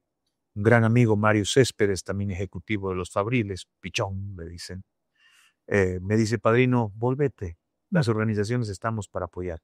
Es así que decido volver del Paraguay y empezar otra vez esa pelea, que no era una pelea solamente política, era una pelea porque venía junto a esto. Claro. Ellos, a ver, el poder político siempre para hacerte daño necesita un pretexto, necesita un arma. ¿Y cuál era el arma para ellos? La pelea de la familia Ortiz. Entonces lo utilizaban esto para decir, claro, pues cómo se ha comprado 33 hectáreas. Claro, ellos no saben que me presté dinero, no saben que mi familia me dio dinero, no saben que yo pagaba intereses del 10%, no saben absolutamente nada. Porque cuando el Estado te inicia un proceso, vos tienes que demostrar la licitud de tu dinero. Imagínate vos eso. Y tienes que demostrarlo hasta con facturas. Y si no lo demostraste, te has enriquecido ilegítimamente. Ahora la pregunta es, ¿cómo demostrarán ellos, el momento que dejen el poder, todo el dinero que tienen? ¿No? Totalmente. Entonces, no hay inventor que no se joda con su propio invento, dice el refrán, y yo creo que por ahí va. Cuando sucede este quiebre en cuestión del masismo con tu persona, ¿en qué momento es que vos decís, ok, voy a apoyar o me veo más alineado con las políticas que tiene Tuto Quiroga? ¿Por qué? ¿Por qué hago esta pregunta? Porque a raíz de las denuncias te decían que masista, que vendido, que traidor, extorsionador, etcétera, estafador, entre muchas otras cosas que he podido ver justamente en las redes. ¿Cómo es que tenés vos este acercamiento a Tuto? Hace muchos años atrás trabajaba en Sucre y Tomás Ayarwi, la candidata a vicepresidenta, era concejala municipal. Yo desde muy chico yo tenía que trabajar, me gustaba siempre trabajar. Y Aide Nava era alcaldesa en Sucre y Tomasita, que era concejala, me conoce en el consejo municipal. Me ve trabajar, era director general de desarrollo económico local. Hicimos la primera feria de inversa en Sucre. Bueno, ahí la conozco a Tomás. Yo ya había salido del MAS, ya no tenía nada que ver con el movimiento del socialismo. Te estoy hablando de eso hace más de 14, 15 años atrás. Sí, 14 años atrás. Y en ese no estar militando, en ese no estar haciendo absolutamente nada, ni trabajando, porque yo hace más de 12 años que no conozco la función pública, no soy funcionario público. Y valga decirte algo, como dices, muchas cosas se dicen. ¿Sabes? de mucha gente, y no es pecado, te repito, podrán decir que tuvieron negocios con el Estado. Oye, la banca privada, pues, ¿cómo gana? ¿Cómo ganó? O sea, ¿cuánta gente ganó y ganó mucha plata en época del movimiento de socialismo? Y no está mal que lo hayan hecho, a mí no me incomoda. Pero yo nunca tuve un contrato del Estado, nunca me beneficié con ningún centavo partido a la mitad. Llegaron a decir inclusive que yo trabajé en yacimientos petrolíferos fiscales. Jamás. Ahora, en este momento que estamos grabando, mi gente está trabajando para lograr conseguir una licencia para poder importar diésel y gasolina y traerle para vender a nuestros productores. Ahora, ¿eso te hace masista o te hace más bien ayudar al pueblo que te ha dado tanto para que ese pueblo pueda tener algo para que puedan seguir su cosecha? Sino, ¿cómo siembran nuestros agricultores? ¿Cómo cosechan nuestros agricultores? Claro, porque aquí todo el mundo dice ser antimasista, ¿verdad? Claro. Dicen, no, el MAS es de lo peor, pero grandes negocios que hace. Y la gente que decide apoyar a los diferentes sectores son tildados de masista. Yo tengo un amigo, por respeto no voy a decir su nombre porque fue una confidencia, él se había reunido con Evo Morales para un tema deportivo. Okay. Y cuando hubo lo del 2019, lo tacharon de masista, sacaron una lista y él estaba parte de los traidores a Santa Cruz, porque eso ocurrió, ojo, decían que aquí habían traidores a Santa Cruz porque el que lo apuntaban, ¿cuál era el mayor pecado que podía haber en Santa Cruz? Que te digan masista. Es que era como que te echen con puchi. Decían, no, este es masista. Y más si no eras de Santa Cruz, yo les decía, oye, colla de tal, colla de mierda, de todo, ¿verdad? Yo les decía, pero soy tarijeño, no importa, colla, pero más lento. Entonces, bueno, al fin y al cabo había un sentimiento de regionalismo, claro, producto de tantos años de abuso de Evo Morales. No te olvides del Hotel Las Américas, de ese caso armado que hubo en Santa Cruz, donde muchos ahora están felices. Hay algunos que hasta candidatos son ahora. ¿Quién? Muchos que son candidatos y que fueron candidatos. ¿Sabes lo que no me gusta? Es denostar por denostar, ni lanzar nombres para que la sociedad haga escarnio de ellos. Okay. Cada quien tiene en su conciencia lo que ha hecho. Y en este pueblo todos saben quiénes han hecho algo en contra de Santa Cruz, quiénes han hecho algo a favor de Santa Cruz. Y te diré que son más los que hicieron muchas cosas en contra de Santa Cruz que los que hicieron cosas a favor. Porque los que hicieron cosas a favor eran estigmatizados. Decía de este amigo, que este amigo en un hecho deportivo consigue algo para su club. Y él dice, como todo presidente del club, yo tengo que reunirme con quien me tenga que reunir porque es interés para mi club. Y si Evo pues me lo da gratis, o yo le consigo varias cosas a mi club, yo ganó mi club, yo le estoy dando algo a mi club. Pero olvídate, ¿no? Lo deshicieron, masista y de todo. ¿Sabes por qué? Por él haber conseguido algo para su gente. ¡Qué terrible! Porque resulta que un tiempo a esta parte nos obligan a decir, o eres uno o eres lo otro. O eres masista o no eres masista. O tienes que militar con Comunidad Ciudadana, o con Creemos, o con Demócratas, o con quien sea. Y en ese conocer algo de política, Tomás Ayargo un día me visita. Va a mi casa por una amiga muy querida, Jessica, no Jordan, otra Jessica. Va a mi casa y me dice, Luchito, ¿qué estás haciendo? Nada, Tomasita, le digo. Ya era momento de entrar, eran las tablas hace más de 10 años atrás. Y me dice, ¿por qué no te vienes con nosotros, Tomasita? Yo le digo, Tomasita, no quisiera saber de política. Y ella me dice, yo te quiero presentar al Tuto. Es un excelente ser humano. Tomasita me presenta a Tuto y conozco a la persona más extraordinaria en política. Te hablo hace más de 10 años atrás que tengo la amistad con Tuto. Una amistad muy bonita, muy sincera, muy honesta. Un hombre que está por encima de los estigmas. Un hombre que, si él te llega a conocer y llega a conocer tus principios y valores, te defiende aquí o en la China. Pero además es un hombre que milita con sus principios. Es un hombre muy principista. A tal punto, te voy a contar una anécdota. En el 2019, así conozco a Tuto. Y de ahí comenzamos a construir una amistad con Tuto. Él me ayuda bastante a que yo pueda salir al exterior. Viajo a lugares donde nunca me imaginé viajar. Tuve la suerte de conocer a a Sebastián Piñera, que ahora ya no está, un expresidente de Chile, un hombre espectacular, que tenía la visión clara de país. Lo conozco, Iván Duque, que es un presidente muy importante, un expresidente de Colombia para Bolivia, porque con Iván Duque se hace la opinión consultiva, se busca el amicus curiae. El amicus curiae, no te olvides que Evo saca, el Tribunal Constitucional de esa época dice que Evo tenía derecho a una reelección más, que era su derecho humano ser electo las veces que él vea conveniente. Tú identificas este problema y dices, no puede ser, aquí tienen la justicia cooptada, tenemos que irnos al ámbito internacional. Va a buscar apoyo en Argentina, estaban los Kirchner, le cierran la puerta en la cara.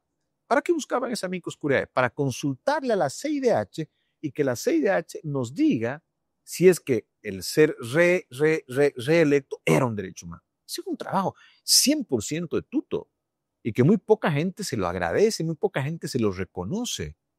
Tuto comienza a coordinar con las plataformas en Santa Cruz, con Luis Fernando Camacho, que él era en ese entonces vicepresidente del Comité Cívico, para juntar las firmas. ¿No te acuerdas? Se firmaban antes. Sí.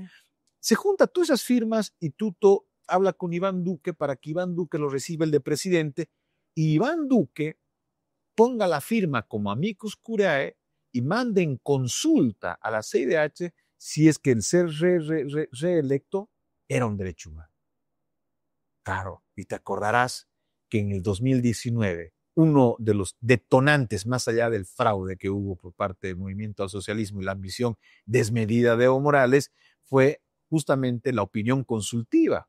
Sí. Fue cuando viene la comisión de la OEA y Luis Almagro en su momento dice, no es un derecho humano ser reelecto.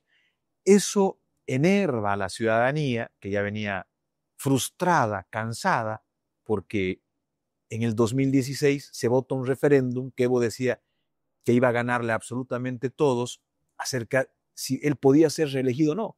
Gana el Bolivia, dijo no. Y siempre Tuto ahí apoyando a las plataformas, a las ideas, a las libertades, un hombre muy militante con sus principios. Voy a llegar a lo que quería decirte, pero permíteme hacer un cronograma. Uh-huh. Ahí Tuto logra que Iván Duque firme la opinión consultiva. La mandan, que después sirve de mucho en 2019.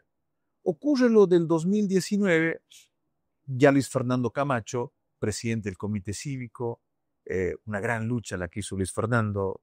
Luis Fernando se pone la población en su espalda y tiene la valentía y la hombría de desafiar. Luis Fernando era el David, al Goliat, que era Evo Morales, con poder, con sus sindicatos, y ahí vienen las declaraciones donde Evo Morales dice los famosos pititas, ¿verdad? Les voy a enseñar con sus pititas a bloquear, y luego Evo Morales termina huyendo. Ahí yo hablaba con Luis Fernando y tenía una comunicación fluida porque Tuto me decía que no se desanime, que siga adelante. Yo voy a servir de escudo humano cuando él venga a La Paz. Yo lo voy a ir a recibir. Es así que Tuto comienza a hablar con diferentes autoridades para ir y recibirlo en la ciudad de La Paz a Luis Fernando para que él pueda llegar sano y que tenga por lo menos un expresidente y muchos expresidentes que sirvan de escudo humano para que Luis Fernando pueda bajar a entregar la famosa carta, mandato del Cabildo. Eso fue resultado de la burla de Evo Morales del 2016. A Bolivia dijo no. Ahí Tuto comienza a tener una suerte de participación mucho más activa en todo ese tiempo, porque Tuto comienza a ser una suerte de orientador para bien. ¿En qué sentido para bien?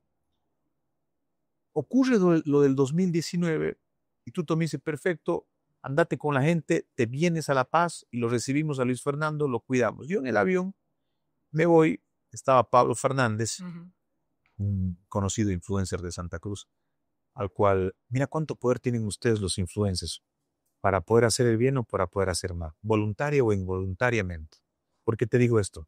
Porque en ese vuelo del 2019 que va a la ciudad de La Paz, en el cual no se va Luis Fernando, se va en otro, yo me acuerdo, iba Martín Saavedra, otros amigos a un costado y atrás había unos señores que no tenían nada de plataformas, eran unos de pelo bien cortito, era gente de inteligencia que estaban atrás de nosotros y miraban. Y ahí nos toman una foto dentro del avión. Y por supuesto, una gente que no me quería manda la foto a unos lugares y dicen masista en el avión de Luis Fernando Camacho. Siempre construyendo esa narrativa de un masista, un masista, un masista, un masista.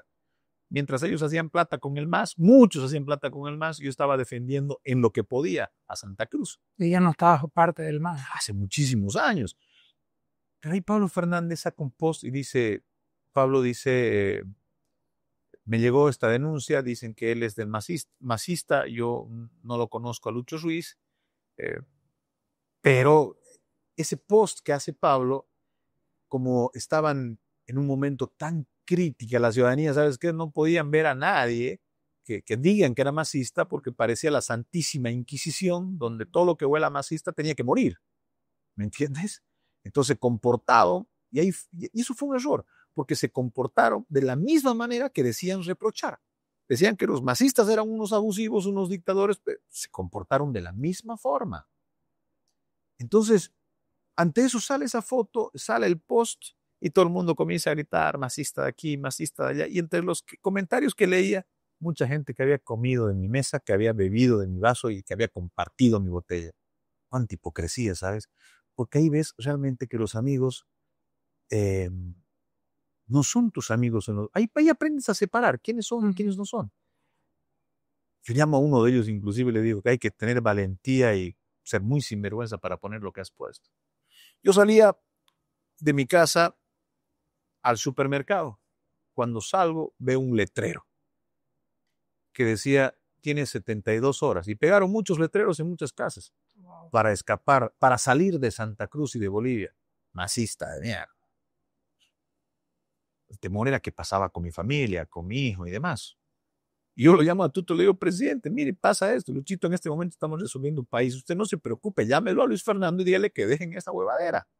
Entonces yo lo llamo a Luis Fernando y le digo, Luis Fernando, ocurre esto y hay un post que no fue en mala fe de Pablo y está ocasionando que gente venga, me apedree la casa y demás cosas. Pero cuando reviso las cámaras, veo quién estaba detrás de todo eso. De siempre ponerme el estigma para seguir peleando y seguirme haciendo daño. ¿Quién? Tu tío, Pilo Ortiz. Él con otra gente de Warner, que ya no vale la pena ni nombrarlo, se dedicaron a hacerme mucho daño. Entonces, seguir cargando con el lastre y el estigma de masista. Que ojo, si lo hubiese sido, no me hubiese avergonzado, que si hubiese estado, lo hubiese dicho. Ahí Tuto Quiroga me demuestra, no a mí, demuestra a mucha gente, porque había mucha gente, pero yo ahí aprendo a ver muchísimo antes, pero qué quilataje tenía este hombre. Porque Tuto ve en las noticias que en ese momento estaba saliendo un exministro de Evo Morales y un exministro que ahora habla mal de Tuto, César Navarro. Si ves este podcast no hay que ser malagradecido, César, porque cuando te estaban dando duro, cuando querían quemarte el auto de la embajada de donde estaba saliendo, quien llamó fue Tuto para que no te hagan nada. Y ahora dices que Tuto no sirve, que Tuto es un vendepatria, que Tuto es aquí. No, César, no se es malagradecido con quien te salvó quizás la vida. ¿Por qué digo esto? Porque César Navarro, exministro de Evo Morales, estaba saliendo y lo sacan, Arturo Murillo, que fue un ser humano nefasto, abusivo, atropellador, corrupto, se las daba de Dios chiquito, y él comienza a hacer un operativo para sacarlo a César Navarro del auto y llevarlo y entregarlo a la policía. Y Tuto ve eso y dice, ¿qué está pasando? Entonces, el que tiene salvoconducto, el salvoconducto en materia internacional, cuando un país te dice, usted puede salir en este vehículo, usted puede salir o está en esta casa diplomática, es inviolable. Okay. Entonces Tuto, militante con sus principios, lo llama a Murillo y le dice, pero ¿qué carajo estás haciendo? Yo defiendo los derechos de mis amigos y de los que no son mis amigos también, porque el que defiende el derecho tiene que defender en igualdad de condiciones para todos. Yo lo miro a Tuto, ¿sabes? Y digo, ¿cuántos años vengo aprendiendo de este hombre? Un hombre que milita con la libertad, que milita con la honestidad. Claro, no le pueden decir nada a Tuto. Y ahora tratan de atacarlo por donde sea, instrumentalizar a quien sea para tratar de dañarlo. Pero ahí conoces un Jorge Tuto Quiroga diferente, porque mucha gente que ahora en política le dicen a Tuto, ¿sabes qué? Si lo dejaste escapar a Evo. Cosa más tonta, ¿sabes? Cuando Evo se va al Chapare, cuando Evo se queda en el Chapare, cuando Yanine Áñez asume la presidencia de manera constitucional, tenía que existir un solo momento para que Evo no sea presidente. Porque si Evo se quedaba, ¿quién lo iba a juzgar? ¿Su propio Ministerio Público? No, nadie. Jamás iba a salir libre. ¿Quién lo iba a procesar a Evo? Nadie. Lo ibas a meter preso en ese momento Evo Morales, iba a ser para que incendien las cárceles, porque ya estaban incendiando casas en La Paz, aquí estaban incendiando casas en otro lado, cada uno en su propio infierno. Entonces Jorge Tuto Quiroga lo que hace, dicen, bueno, señores, lo que le dicen, ¿no? Tuto, tú fuiste el que autorizaste que ese avión ingrese. No, él no era pues ni ministro, no era nada. Él se contacta seguramente con la gente bajo una lógica de que Evo Morales tenía que hacer dejación del cargo. ¿En qué momento Evo la constitucionaliza a Yanine Áñez? Y ese gobierno se convierte en constitucional. Más allá de la sucesión constitucional, el momento que Evo Morales, de manera cobarde, se sube a ese avión con Álvaro García, con otros ministros, y se pone su banderita de México.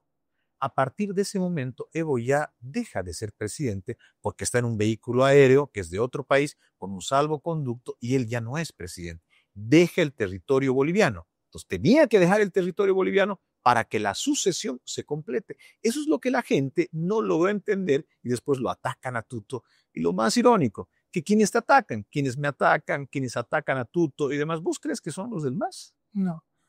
Es de adentro. ¿Sabes por qué?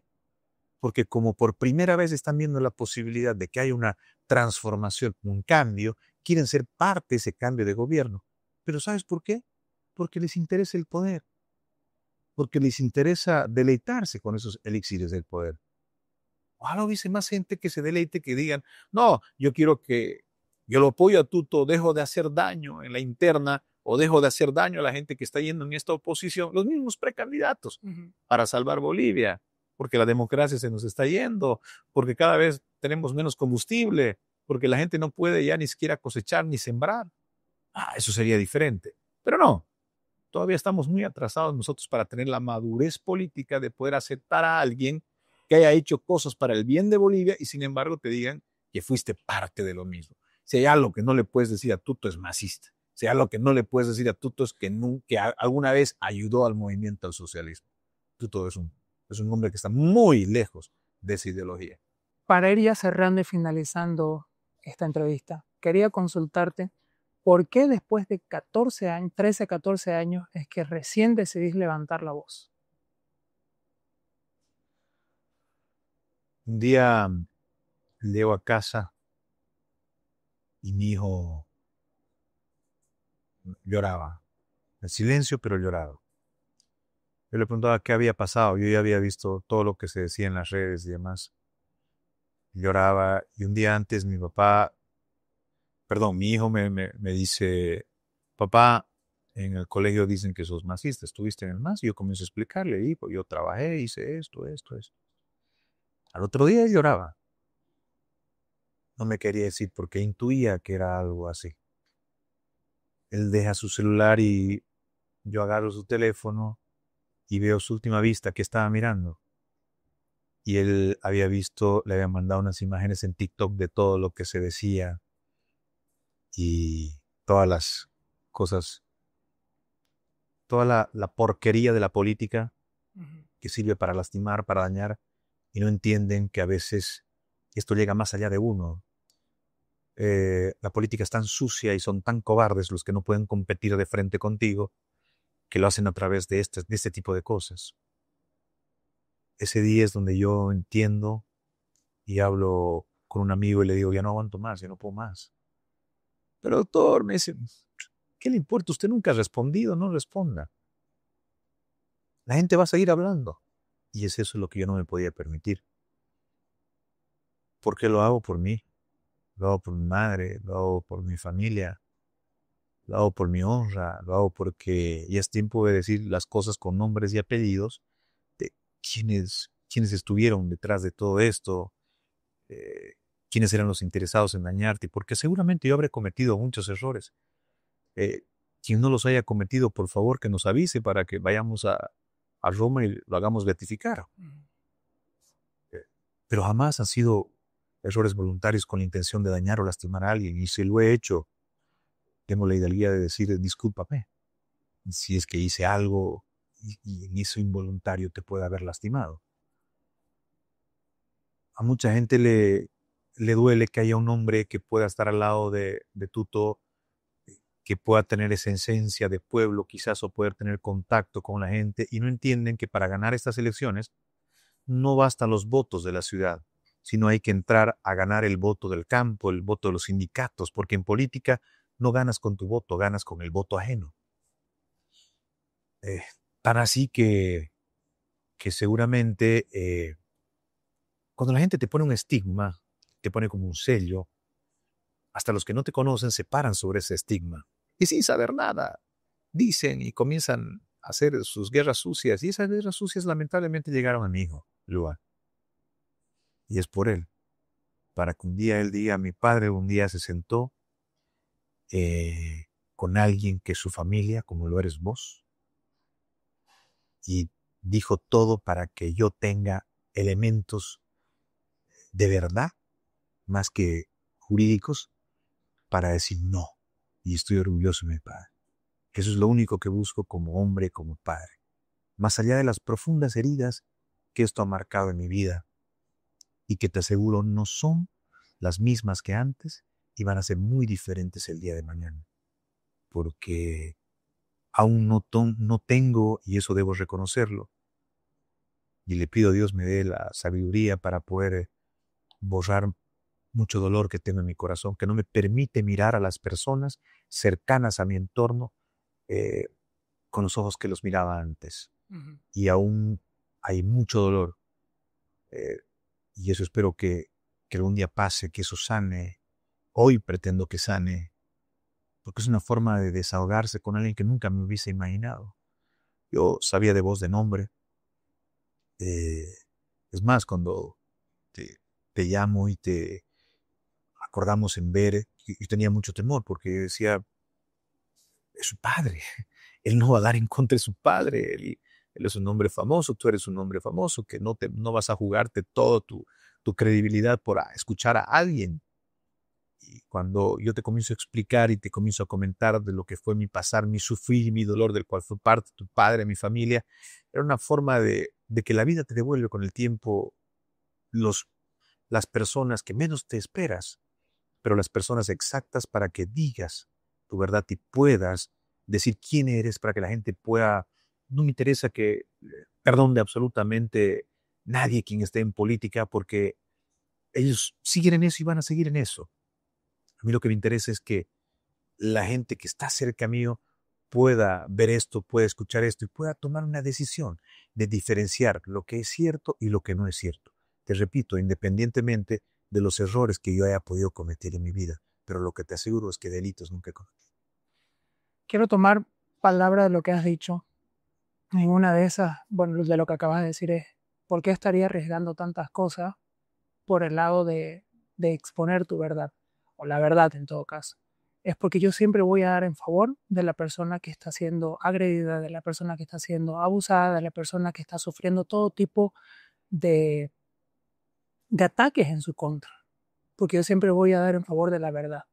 Y es por eso que en este momento estamos haciendo lo que estamos haciendo, como te lo había mencionado antes. Yo no voy a estar defendiendo al abusivo, yo no voy a estar defendiendo al agresor. Y al agresor siempre hay que ponerle nombre, apellido y rostro, para que después se haga responsable por las cosas que han hecho.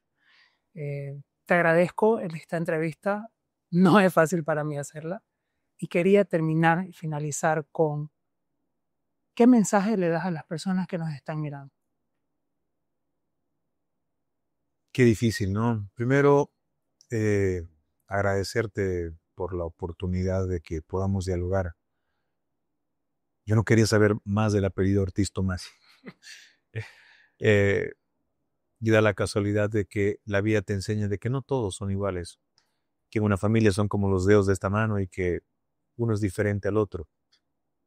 ¿Qué mensaje le puedo dar? Cuiden cuiden lo que hacen, cuiden por donde caminan, porque el día de mañana, por más pequeño sea el error, siempre va a haber gente inescrupulosa que pretenda utilizar eso a su favor, o si el día de mañana quieres hacer algo en la vida, o política en este caso, no va a faltar la gente inescrupulosa que sin importarle que tengas familia, que tengas honra y dignidad, van a usar para que puedan dañarte, y ni siquiera para que ellos estén, simplemente con la insana intención de dañarte. Que practiquen más la empatía con la gente. ¿Sabes qué? Hace falta mucha resiliencia. Estamos viviendo momentos de profundo odio desde lo político. No veo líderes hablar de integración, no veo líderes de hablar de pactos sociales, no veo líderes de hablar de reencuentros, no veo líderes que hablen de reconciliación. Solamente veo líderes que hablan de odio, de rencor, de odio, de rencor, y utilizan todo en las familias. Yo creo que mi mensaje va a la familia, a que por más profunda sea la diferencia, o por más profunda sea la herida, nunca, pero nunca dañen a su propia sangre, nunca dañen a los seres que han convivido con ustedes. Porque vienen chicos y ellos crecen con ese dolor. Y ese rencor, ese odio, esos malos comportamientos terminan pagando los inocentes, los que no tienen la culpa de absolutamente nada. Yo en esta entrevista he dejado mi verdad, pero he dejado muchos años de dolor. He dejado muchos años de sufrimiento contigo y te agradezco, los descargo en esta mesa. Porque en esta mesa también, de mi boca nunca más vas a escuchar, ni nadie más va a escuchar que yo me refiera ni a la familia Ortiz Tomassi, ni a Pilo, ni a tu padre. ¿Por qué no? Porque eso ya tiene que quedar en el pasado. Así ellos insistan en un futuro próximo en seguir con su conducta. Eso es como la naturaleza de cada ser humano, Duan. Y mi naturaleza no es odiar, no es tener rencor. Pero hay gente que tiene la naturaleza de odiar, lastimar. Se alimentan de eso. Creo que el mensaje es ese, ¿sabes? Perdón, reconciliación. Y a la gente que nos ve, que muchas veces se construyen narrativas sobre personas. No crean todo lo que ven, porque el día de mañana puede ser tu hijo, tu hermana, puede ser vos, quien estés en la boca insana de mucha gente insana, o en la mente de mucha gente insana que te estén haciendo daño, y luego vos tengas que llegar a tu casa y ver a un hijo o una hija entre llantos, y ahí me vas a entender y vas a saber cuánto duele que por cosas que no has hecho, o quizás errores del pasado, o lo que fuere, hay gente inescrupulosa que lastiman no a vos, sino a tus seres amados. Correcto. Muchas gracias, Lucho, por esta entrevista y por decir tu verdad. Gracias a vos. Desde muy pequeño entendí que mi familia no era normal. Viví entre situaciones que como niño no entendía. Al pasar los años comprendí muchas de esas cosas. Entre ellas fue entender que no quería una relación cercana con la familia de mi padre, porque todo era pelea, discusión, estafa, pleito, mentiras y engaños. Es por eso que cuando decido tener esta entrevista con Lucho, me identifico de alguna manera con su historia, porque yo también lo viví. No es fácil para un hijo hacer esto. Tampoco es fácil para un hijo tener que decir lo que en este episodio se ha dicho y escuchar lo que yo he escuchado. Por más que uno esté al lado de la verdad, uno nunca deja de ser hijo. Y esto duele y lastima. Nunca seré cómplice de las cosas ilícitas de la familia de mi padre, y nunca me vincularé con ellos, y menos aún ser cómplice de que lastimen a personas externas. Si llegaste hasta aquí, quiero agradecerte por habernos acompañado en esta historia. Y si te gustó, no te olvides de compartirla y comentar aquí abajo.